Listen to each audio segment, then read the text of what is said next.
romper el alba, tiemblo y te llamo, mi voz es débil, mas tú me escuchas en cada paso que dudo y vacilo. Sientes mi caída antes que yo caiga. No necesito fuerzas sobrehumanas, basta tu aliento para caminar.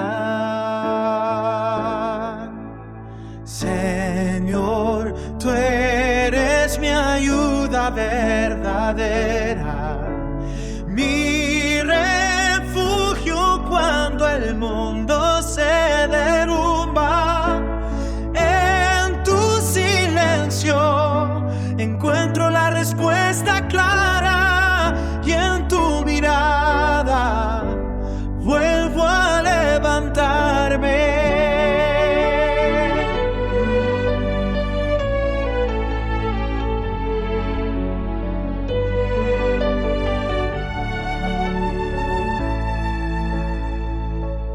Guardas mis noches